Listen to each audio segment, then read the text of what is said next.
আমাদের এই আন্দোলনটা যে ছাত্ররা শুরু করেছে, এখন জনগণ বুঝতে পারছে যে বাংলাদেশকে ধ্বংস করার চেষ্টা করছে, এবং ধ্বংস করার জন্য যে তরোয়াল, এইটা এই বর্তমান সরকারের হাতে দেওয়া হয়েছে। এই নাটক মঞ্চায়িত করার জন্য it's a pre plan, pre design, এবং ইনস্টিগেট করেছে স্বয়ং প্রধানমন্ত্রী, এবং গুলি ছুটছেন আমাদের ছেলেদের বুকে।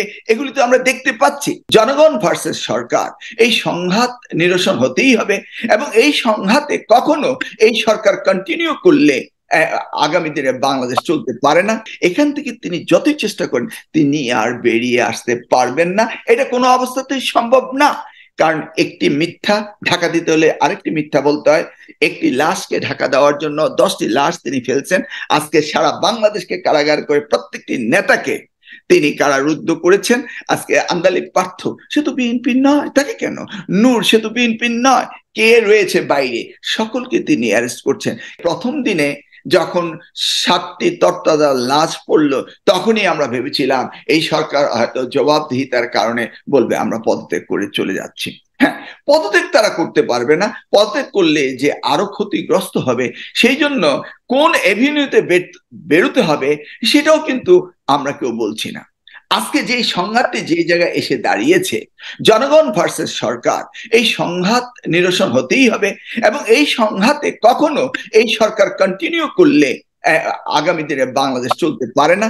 ধরুন 1971 সালে পাক হানাদাররা, তারা পরাজিত নয়, তারা জিতে গিয়েছিল।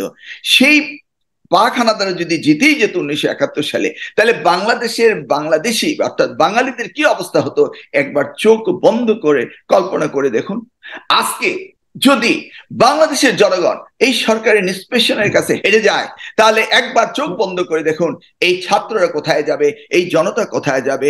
সকলকে তকমা দিয়ে, রাজাকার তকমা দেওয়া হবে, কাউকে জামাত দেওয়া হবে, বিএনপি দেওয়া হবে। এই তকমা দিয়ে সকলকে কিভাবে অত্যাচার করবে ওই ওবায়দুল কাদেরের ছাত্রলীগ, যেটা আপনারা দেখেছেন। আজকে সেনাবাহিনী সম্পর্কে মানুষ সমালোচনা করছে, আলোচনা করছে, এবং তাদের ভূমিকাও আমরা দেখতে পাচ্ছি যে তাদের ভূমিকা কতটা জঘন্য হয়ে দাঁড়িয়েছে। এই অবস্থাতে আমি মনে করি যে আমাদেরকে সকলকে, দেশে বিদেশে সকলকে সচেষ্ট হতে হবে, এবং আমাদের প্রক্রিয়াগত এবং রাজনৈতিকভাবে ঐক্যমতে পৌঁছে এই আন্দোলনকে ত্বরান্বিত করে এই সরকারকে পতন ডেকে আমাদের আনতেই হবে। এর কোনো বিকল্প নেই। এখানে আপনারা পলিটিসাইজ করবার চেষ্টা করছেন, সরকার থেকে বলা হচ্ছে সরাসরি যে আপনারা আসলে ওটা আন্দোলনটাকে পেছন থেকে আপনার নিজেদের স্বার্থ সিদ্ধি করবার জন্যই সে প্রথম থেকেই, আরো আগে থেকে পরিকল্পনা ছিল, এবং পরিকল্পনা মাফিক এ ধরনের ঘটনা হচ্ছে, বা প্রধানমন্ত্রী একই কথা বলেছেন। না, আপনি শুনুন, আমরা বিএনপি করি, এই সরকার অনির্বাচিত সরকার। এই সরকারের পতনের জন্য আন্দোলন তো আমরা করেই যাব। এটাতে কি আমাদের লজ্জা রাগ ঢাক থাকতে হবে? আমি তো এটা বুঝতেছি না। তারপরে যাদেরকে মারছে তারা আমাদের সন্তান, ভবিষ্যৎ বাংলাদেশ।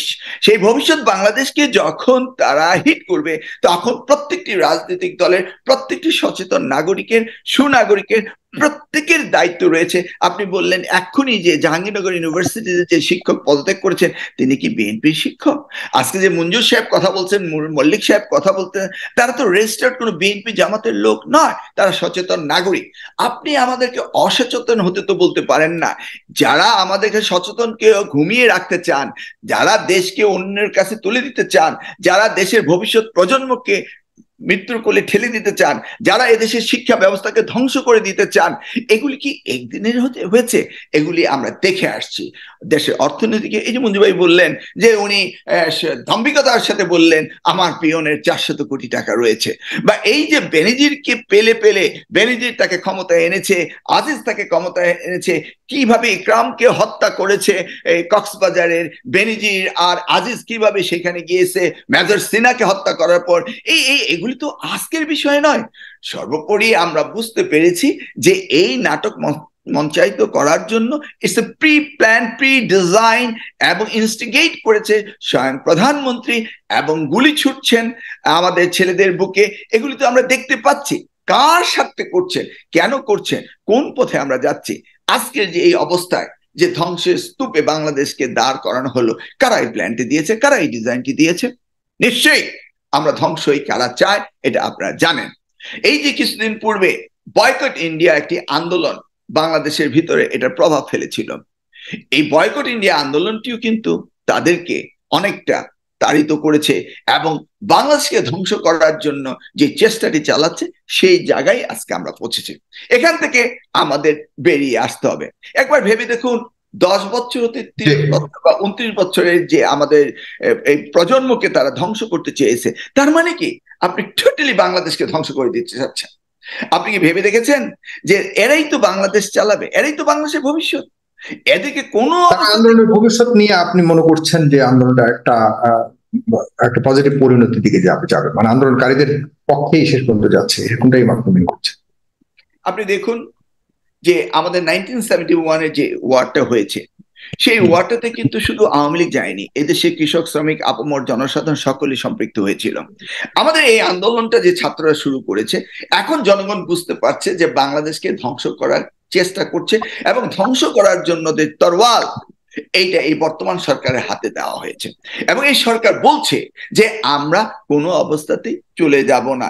এতে আপনি বলছেন 200-র মতো, কেউ বলছে 500-র মতো, আপনি এটা জানতে পারবেন যখন টোটালি আমরা ইন্টারনেট ফিরে পাবো। তাহলে এই যে খুন, এটা 100 হোক, 1000 হোক, 1 লক্ষ হোক, তিনি কি বলেছেন? আমি এই ক্ষমতা ছেড়ে যাচ্ছি না। এর পাশাপাশি সুবিধাভোগী যারা সেনাবাহিনীতে রয়েছে, পুলিশে রয়েছে, পুলিশ তো 100% সুবিধাভোগী। যারা আজকে পুলিশের নেতৃত্ব দিচ্ছে, তাদের প্রিভিয়াস স্ট্যাটাস যদি আপনি দেখুন, তারা কে কোথায় থেকে আসছে, বা এই যে কোটা নিয়ে বিগত দিনগুলোতে যেভাবে তিনি এই কোটা দিয়ে তার দলীয়করণ করেছে, মুক্তিযোদ্ধাদের সন্তান নাতি নিয়ে এই যে বেনিফিশিয়ারি গ্রুপ তিনি তৈরি করেছেন, এই বেনিফিশিয়ারি গ্রুপটাই তো ওপেনলি ফায়ার করছে এবং তারা তাদের স্বার্থে এই সরকারকে টিকে রাখবে। এইভাবে তিনি প্রত্যেকটি স্বার্থান্বেষী গ্রুপকে তৈরি করে তাদের মাধ্যমে টিকে থাকতে চাচ্ছেন। বাট কিপ ইন মাইন্ড, উনি সিভিল ওয়ারের দিকে চলে যাচ্ছেন। এই যে সিভিল ওয়ারের দিকে চলে যাচ্ছে, এই যে বিভাজিত সমাজ তিনি তৈরি করছেন, এখান থেকে তিনি যতই চেষ্টা করেন তিনি আর বেরিয়ে আসতে পারবেন না। এটা কোনো অবস্থাতেই সম্ভব না।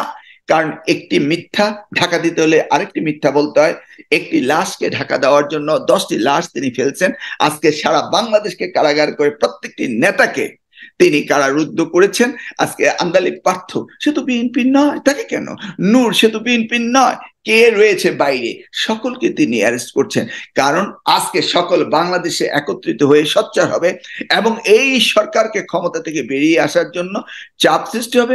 আমি মনে করি এই মুহূর্তে তিনি পারেন নিরপেক্ষ কোনো কাউকে দায়িত্ব দিয়ে, ইলেকশন কমিশনকে দায়িত্ব দিয়ে তিনি রাখতে পারেন, তিনি হতাহত রক্ষা করার জন্য। তাকে একটি প্রসেস খুঁজে বের করতে হবে এবং জনগণকে প্রেশার আরো মাউন্ট করতে হবে। আমাদের সকলের সম্পৃক্ততা থাকতে হবে। এমনি অর্থনীতির চাকা ভঙ্গুর হয়ে আছে। আপনি ভেবে দেখুন সেই সমাধান এবং আর কি কি অবস্থার দিকে যাচ্ছে এবং অর্থনৈতিক অবস্থা কি অবস্থার দিকে যাচ্ছে সে নিয়ে আপনার কাছে আসছি।